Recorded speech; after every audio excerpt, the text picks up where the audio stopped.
En quoi consiste l'initiative pour un revenu de base inconditionnel? En Suisse, chacun doit en principe subvenir soi-même à ses besoins. Lorsqu'une personne n'a pas assez d'argent pour vivre, l'État intervient. Si une personne perd son emploi, elle reçoit de l'argent par exemple de l'assurance chômage. Qu'est-ce qui changerait? Si l'initiative était acceptée, tous les habitants suisses recevraient une somme d'argent. Ce revenu de base ne dépend d'aucune condition. Le salaire gagné ou la fortune possédée n'ont pas non plus d'importance.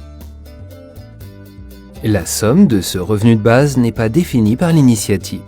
Les auteurs de l'initiative proposent un revenu de 2 500 francs par mois pour les adultes et de 625 francs pour les enfants et adolescents.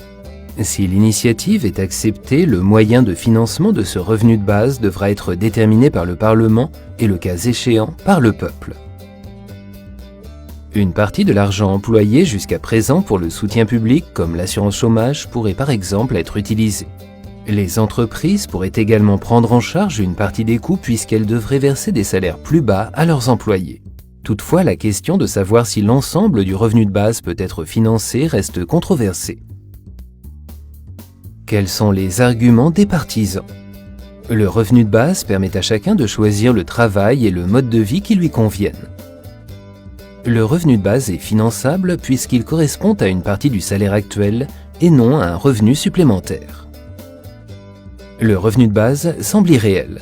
Toutefois, d'autres idées qui y paraissaient d'abord impossibles sont aujourd'hui tout à fait normales, comme l'AVS. Quels sont les arguments des opposants? Pour les personnes gagnant un salaire inférieur ou égal au revenu de base, travailler n'aura plus aucun intérêt.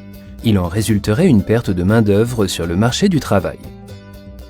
L'introduction d'un revenu de base conduirait à un manque d'argent dans d'autres secteurs importants comme la formation, l'agriculture ou les transports. Il n'existe aujourd'hui aucune expérience à propos du revenu de base. Son introduction présente donc un risque élevé.